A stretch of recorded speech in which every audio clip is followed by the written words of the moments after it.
Stop pushing, I can't take this anymore. The concert venue is packed tight. A man behind me keeps pressing into my backside. I'm wearing a mini skirt today with a thong underneath, and it only makes the situation worse. He lifts my skirt and presses himself against my hips. As the atmosphere heats up, someone in front of me slams into me and I stumble back a step. My body stiffens as I feel like something just slid inside me. My name was Mandy Cox, and I was a die-hard fangirl. I wanted a celebrity to notice me, so I dressed for attention. I wore heavy makeup and made sure nothing about me went unnoticed. My low-cut top revealed a wide stretch of skin, and my chest bounced with every step. I paired it with a mini skirt that barely covered my thighs and sexy white stockings which hugged my legs. But when I arrived, reality hit. The concert venue was packed so tightly I couldn't move, and the crowd swallowed me whole. The celebrity was never going to notice me. I craned my neck and shouted, "Darling, take me." I never imagined that line would draw the wrong kind of attention. Instead of the celebrity, it caught a filthy creep. After I shouted it, I became aware of a man behind me, repeatedly bumping into me. At first I brushed it off. In a crowd that dense, accidental contact was easy to explain, but the feeling wouldn't go away. Something hard kept pressing against my butt from behind.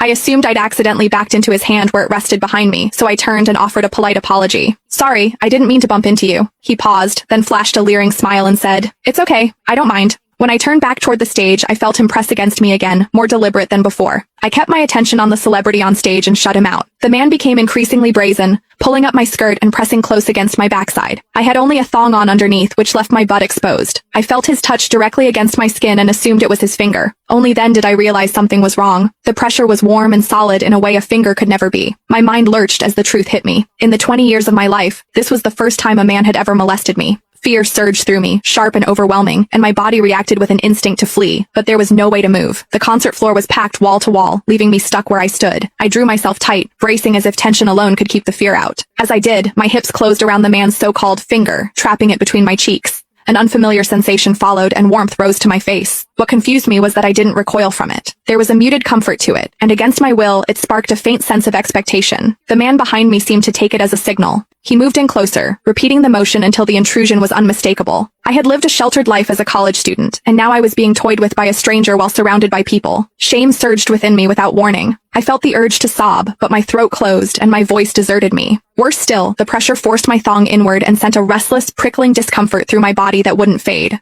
A quiet, involuntary sound escaped me, and the embarrassment followed instantly. I gathered myself and strained to suppress it, holding it down until my throat tightened. The blaring music and the screams around me drowned everything out. With every eye fixed on the stage, no one was aware of what was happening to me. At the same time, the intensity continued to rise, touching something deep inside me. I bit down on my lip as cold sweat traced my spine.